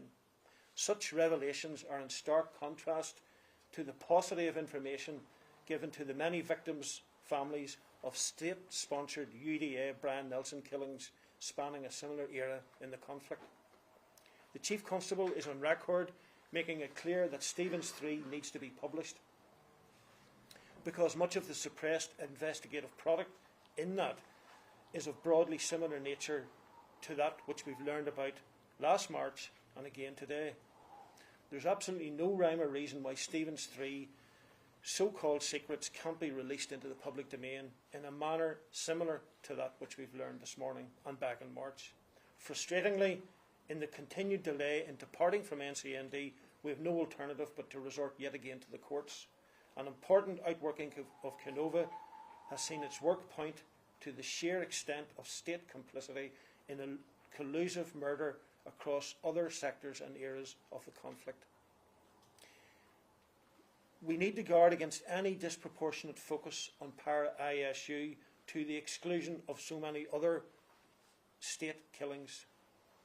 There's a real danger that we look at the Stakeknife project as somehow representing the apex of state-sponsored murder of its citizens. It wasn't. Rather, to my mind, it was but a mere sliver of a much wider systemic intelligence malaise that served repeatedly to expose so many people to murder or other risk to life during the conflict. A note on the legacy of Kenova, and a final word on the families of the victims of the Stakeknife issue. In some ways, not an awful lot has changed for them when you look at it from outside the box. However, and firstly, I'm pleased to see so many of them here today. That has to be progress. Given the absence of any families at the reading of the interim Kenova report last year, that is a major development and it's hugely important and significant in terms of optics, that they feel now that they can come into a room here today and hold their heads high. For far too long, those families have been confined to the back streets of their communities. For me, one of the key takeaway legacies is their emergence from the shadows to be able to make themselves heard and felt and seen. The stigma of the tout or informant still runs deep in Irish history. In the aftermath of today's report, I'd like to think that suffocating stigma has now subsided. Not completely, but just enough to allow a reasonable number of families to hold their heads high, knowing that the truth or a substantial part of it has emerged to help change the narrative on their lives. Last March, when the interim Kenova report was released, I sat in that room without a single person present, and today is a major change. Next of kin can no longer feel that they have to hide or see people walk on the other side of the street to avoid their eyes. There may still be no throngs of placard-waving campaigners to greet them today, but there is a sea change I detect in the face of residual political constipation over what happened here. The deafening silence over their plight has been shifted. In the process of demystifying a lot of the conspiracy theories around Stakeknife, Kenova has also helped destigmatise the lives of many affected families.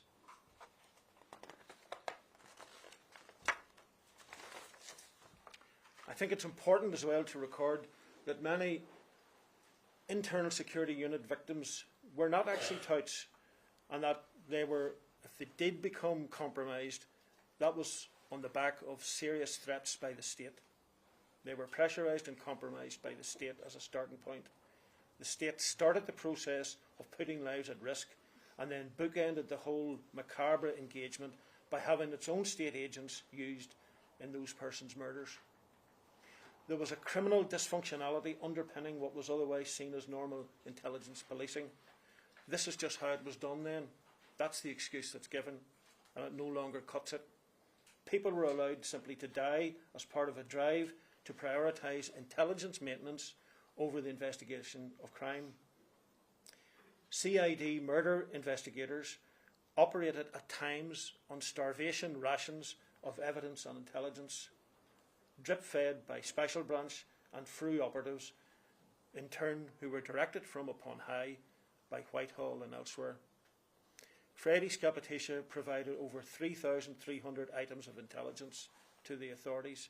That industrial-scale provision of information saved pitifully few lives, and one has to wonder why. However, only this time, I think MI5 have been badly caught out in a manner that probably hasn't ever really happened before. We need to revisit the review findings of Baroness Hall on exactly why and how did MI5 fail to deliver Stevens 3 intelligence, which was in existence 15 years previously. They simply didn't cooperate with Kenova at all, and that needs to be revisited, as has been highlighted here this morning. All of this points, in my view, to perverting the course of justice, given that it was conveniently kept away from Kenova and released simply 3 weeks after the interim report was released and about 1 week before the Legacy Act came into force. That gave precious little time to get a complaint to the authorities. The MI5 operatives had no personal incentive to do this, as they'd retired, as I understand it, so why stick to a defensive choreography that ensured that the Stevens 3 investigative material didn't make its way to Kenova in time? It's farcical were it not so sensitive. When things got too hot, Stakeknife was moved away and flown out of the country and entertained at taxpayers' expense. People were sacrificed in order to preserve the intelligence agenda. The process of keeping him preserved was increasingly under strain as the pretence became ever more difficult to maintain, and as incidents from the late 1980s increasingly attracted suspicion on Scappatisha before finally falling apart in the aftermath of the Sandy Lynch affair in 1990. Earlier this year, we were in court to challenge the Secretary of State over his continuing refusal, to have a public inquiry into the 1994 Internal Security Unit murder of Caroline Morland, and indeed State ISU generally. We were advised by the Secretary of State to wait until the publication of today's report, and the court indeed endorsed that view and effectively told us that we had to wait when dismissing our judicial review application. Well, today I want to say to Hilary Benn that we're back. We've waited patiently since earlier this year for this moment to arrive. Today's report enables us to go straight back to the High Court to renew our call for a public inquiry into the Stakeknife project or the Stakeknife individual. For the reasons cited today, we simply can't go to ICRIR because of the national security veto on intelligence. A public inquiry is the only option to take today's Kenova work product to the next stage. Otherwise, it will all have been in vain. And a final word, if I may say, is to say thanks to John Boucher and Ian Livingstone and the investigating team of Kenova. They interfaced with families, and they treated families with the sort of respect that was never given to them. And indeed, the vast majority of conflict-related families have never had proper respect in dealing with investigative agencies throughout the conflict. The last number of years was an example of how it should be done. And I would urge families, and many families have differing views about the outworkings of this morning's and all the last number of years' work. Many families have got the sort of information which never in a million years they were going to access, and they have that now. There are some families rightly frustrated and annoyed, but I would really direct and suggest that they project their ire towards the other agencies MI5, the PPS, the Secretary of State and the British government, collectively, they have let these people down, many of them who are here today, and I would say look to them as the reasons why there's anxieties and frustrations still in play. We're left with, as lawyers often are, having to recourse to the courts, and there's so much information that's been made available through the interim report, the family bespoke reports and details of which have been handed out over the last 18 months, and today's findings, to allow us to have to litigate. But I keep emphasising it, we shouldn't have to litigate. The answers, the details, the naming of Stakeknife, PPS decision making and other information should all be readily available. So we use Kenova's investigative product to engage with the courts in a manner which will hopefully give additional closure. There is some closure for the families, there's not total closure. And you will hear from some of the family representatives today, and they'll give you their views and assessments as how they feel. You will hear frustrations, anxieties, and indeed levels of distress. You will hear them say about the level of information that they would never have got, but there's more that needs done. And I'll now refer to the families of Wilson and Simons, Moira Todd and Paul Wilson. Thank you.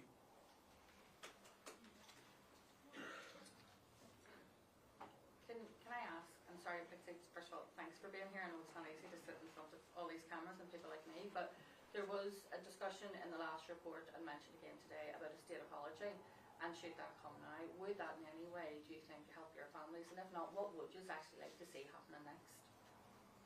Well, certainly wouldn't help me or our family. I just want somebody to take me into a room and tell me the truth. If they want to put a non-disclosure agreement to it, I'll sign that. I just want to know the truth. It's 45 years ago, almost to the day, since my brother was taken and tortured by Stakeknife. He was murdered thereafter. The authorities had all the details and did nothing. And 45 years on, I'm sitting here really none the wiser, and all I'm hearing is about the truth being suppressed and the government avoiding accountability, and it's just totally frustrating. Sure. Can I also ask, in terms of MI5, there's clearly a practice relationship which was noted between the Kenova team and MI5. It also stated that it was an uphill battle and that information was withheld. Do you think that we have the full picture in terms of that intelligence picture, or do you believe that there's still information which is being withheld? Absolutely not. We don't have the full picture. And I mean, the starting point for that answer is the fact, is what we've heard this morning. And you could sense the frustration of the Chief Constable and Sir Ian Livingstone when they give their discourse on this issue. We're not convinced that the Baroness Hall review has had all the answers. This report, and what we now know from other sectors, we say there needs to be a revisitation of her findings. And I think what you clearly saw today, and it's the first time in my career I've ever seen anything like it, where a senior police officers call out MI5 over their handling of intelligence issues. That's never happened before. Whether it'll happen again, I don't know.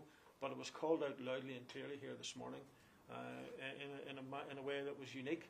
And I think that's important. It shows the independence of the policing agencies from the state. But there is a fractious interfacing with MI5 and the intelligence agencies, and that absolutely needs to be called out. It's a major start in terms of the report and what we've heard this morning, but there needs to be more done. And at this stage, in the absence of anything else, and as I've said earlier, I don't see ICRIR as providing the route for this. I think we'll have to go back to the courts. Again, as so many families have had to do. And I mean, one of the other significant reports today, the Denton report, was born out of litigation in the Barnard Review. Denton became in existence as a result of Barnard through the courts.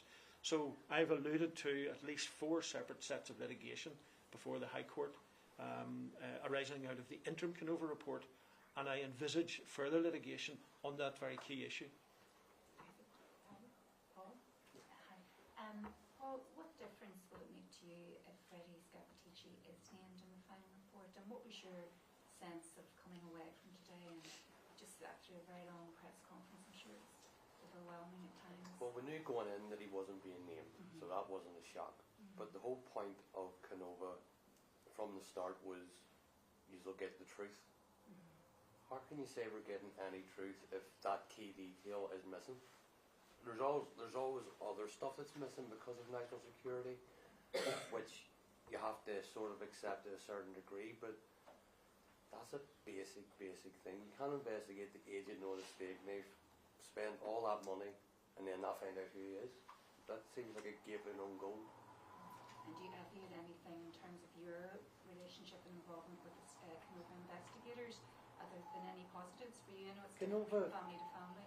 Kenova have been excellent with our family, and I'm assuming most families would have no problem with the Kenova team. It's always that feeling that Kenova are doing the investigation, but it never feels like they're in complete control of the investigation. It always feels like there's roadblocks, there's turning points, and whenever they're getting so far, it's like, nope, no more, stop. And then we're left to pick up the pieces, or you can't pick up the pieces because you're not allowed to see the pieces. So just finally, do you know if your father's death could have been prevented? On the family report, it couldn't have been, but after his death, the people that committed the murder, the information's been there from 1987. They didn't act on it. Paul, can I ask, what did you learn, maybe for the first time, about your father's death through Operation Kenova? Well, because in 1987 there was no investigation. Actually, even Kenova reported that 6 days later the police service just stopped investigating. So we learned everything through Kenova, everything. Obviously we'd always heard bits and pieces. It's Belfast, information gets about, but to get it all from Kenova was getting it first hand from the first ever police that took us seriously. That was great. But I'm probably like many of the families in here, 90% just isn't enough. It's the last pieces that we need for this to be settled and put to bed so we can finally move forward. And what's the point in 90%? Why put us through all this ringer just to get so far and say enough's enough? You know, it is great that we got it, but we signed up for the whole truth, not what they want to tell us. And can I ask you both, Paul and Moira, there were calls earlier for a British government apology to the families of Stakeknife victims. Would that mean anything to you? What would that mean to you? I don't think it would mean anything to me unless you get the whole truth. If they're going to come out and say sorry but still withhold key evidence and key information, then it's just a false apology and it means nothing. It's the information and the truth we want, not somebody's apology. Yeah, I agree with Paul, but I'm also, with respect to all the families here, a lot of that press conference was taken up by the naming and the not naming of Stakeknife. And I'm afraid that that's going to take precedence. This, to my mind, is a sort of smokescreen. People will concentrate on this. It's what's behind it we want to know. It's what he did, how he was allowed to do it. And as Paul has already said, everybody knows who Scotty Teachy is. So let's just get on with, you know, finding out what he did, why he was allowed to do it, and how high up, you know, how many in the British government, how far up the British government. Did it go to Margaret Thatcher? Did she approve anything? Those are the things we need to know.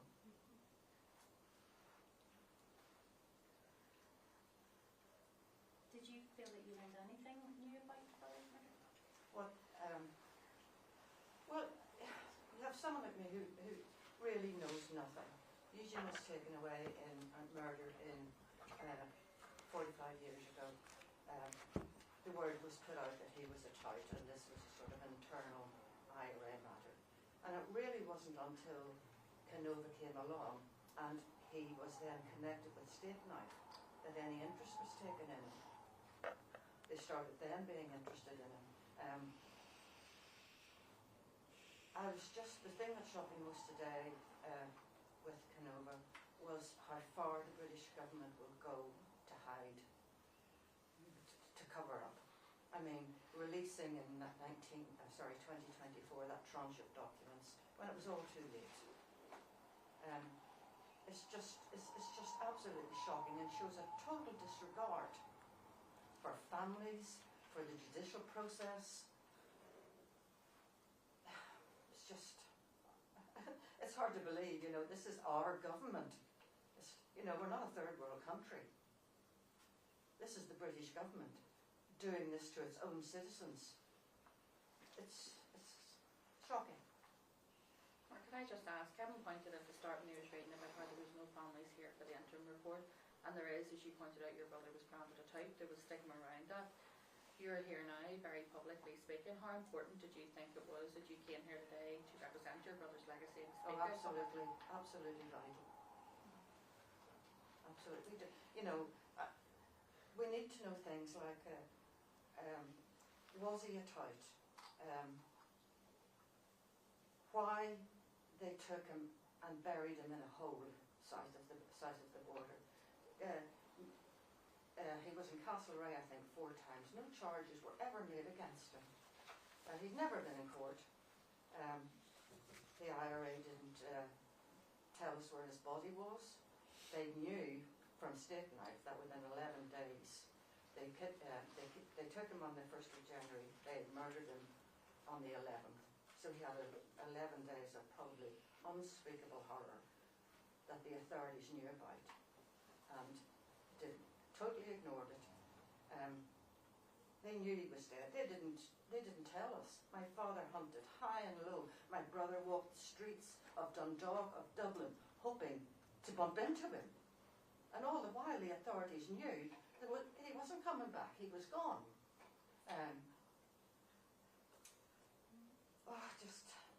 That's the most hurtful that you just said. They knew. They knew my husband was in somewhere down South Armagh getting tortured. Yet, this has all come on. I really appreciate it. I hid for years. Hid because I believed my husband was an informer, believed in all the things that he'd done. What I describe it was I just had to live my life with that fear at the back of it. You know that it was talking about me. My family was spat at and abused. Yeah, it just was that thing that you really, and then to find out that the Brits knew. Yeah, they saved him. But they knew could have saved him. Like my husband was shot in the head, wrote me a beautiful love letter.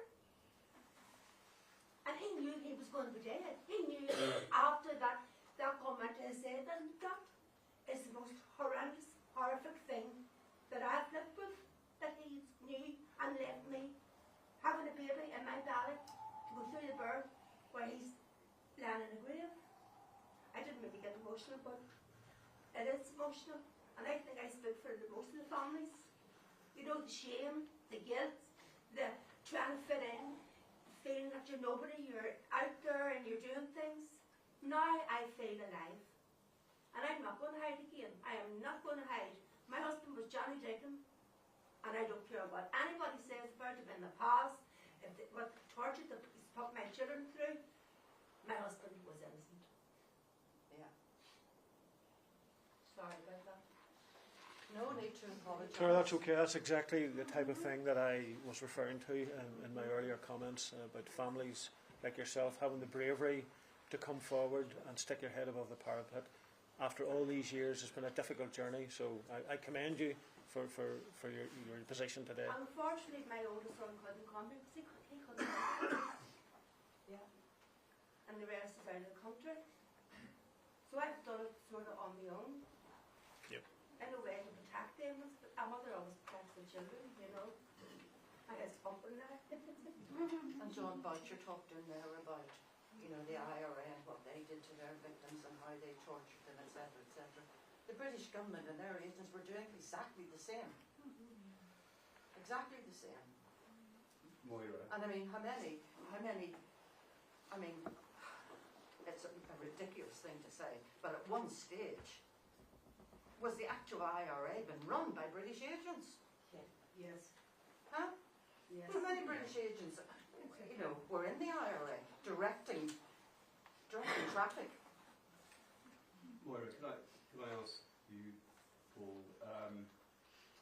the Director General of MI5 has issued a statement today saying that he offers his sympathies on behalf of MI5 to the victims and families of those who were tortured or killed by the Provisional IRA's internal security unit during the Troubles. Can I get your thoughts on that, please? The ISU was run by one of their agents. And they're still covering up. Where's the truth? And they still will continue to try and stop the truth coming out. No, absolutely unacceptable for me. I think, as Paul referred to, that apology would have so much more substance if there was a departure from this ridiculous NCND, and they're still purporting to keep that in place and offer the apology. The apology is completely hollow and irrelevant in my view. I mean, families can speak for themselves. Yeah, you can't do what MI5 done for all these years during Kenova and come out now and apologise because the final report's out. If you were really sorry, you would have helped the investigation from the start instead of dragging it out this long. It was only meant to last a few years. It went near 10, and that's because of MI5. Was he giving apologies when he was trying to take them to court to stop it? No, he wasn't. So he's just doing it now because it's in the media and it's a good soundbite for him to say it. Yeah.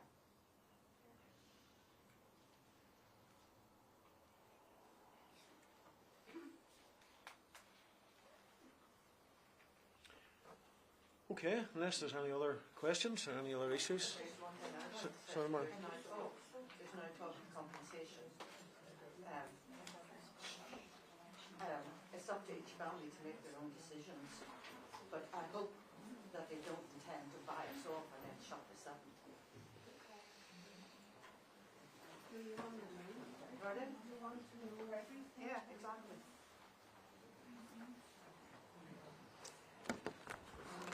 Okay, thank you.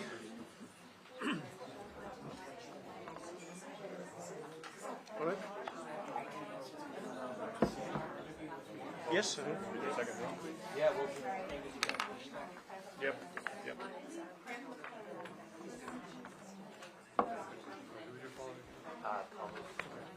Okay, I got fairly lively there. Just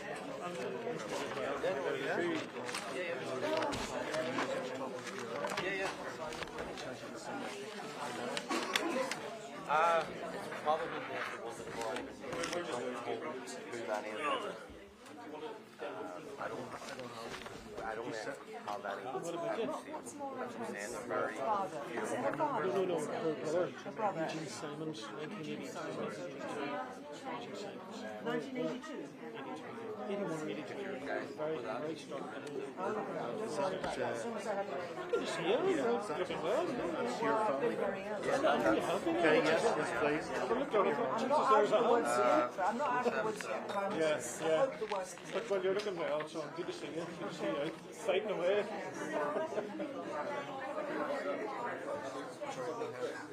All right. No, but 411. yes. Yes.